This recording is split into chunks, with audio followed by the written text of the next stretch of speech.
সালাউদ্দিন আহমেদ বাংলাদেশ জাতীয়তাবাদী দলের এক পরিচিত মুখ। তিনি শুধু একজন সাবেক যোগাযোগ প্রতিমন্ত্রী নন, কক্সবাজার ১ আসনে ৩ বারের নির্বাচিত সংসদ সদস্য।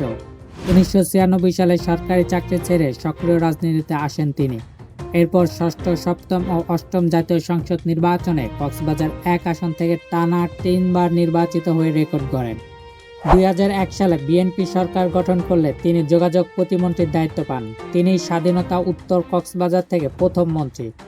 তার হাত ধরেই বৃহত্তর চকরিয়া থেকে আলাদা হয়ে জন্ম নেয় পেকুয়া উপজেলা। এই নতুন উপজেলার অবকাঠামো ও আধুনিকায়নে তার অবদান অনস্বীকার্য। ২০০৭ সালে 1-11 সরকারের সময় তিনি ২ বছরের বেশি সময় কারাভোগ করেন। ২০১৫ সালে ২৫শে মার্চ তিনি ঢাকা থেকে অপহৃত হন এবং ২ মাস পর ভারতের মেঘালয় শিলংয়ে তাকে ছেড়ে দেওয়া হয়। বর্তমানে তিনি বিএনপির সর্বোচ্চ নীতি নির্ধারণী ফোরাম জাতীয় স্থায়ী কমিটির সদস্য হিসেবে দায়িত্ব পালন করছেন। ১৯৬২ সালের ৩০ জুন কক্সবাজারের পেকুয়ায় এক সম্ভ্রান্ত পরিবারে জন্ম নেওয়া সালাউদ্দিন আহমেদ মেধাবী ছাত্র ছিলেন। ঢাকা বিশ্ববিদ্যালয় থেকে আইন বিষয়ে এলএলবি সম্মান ও এলএলএম ডিগ্রি অর্জন করেন।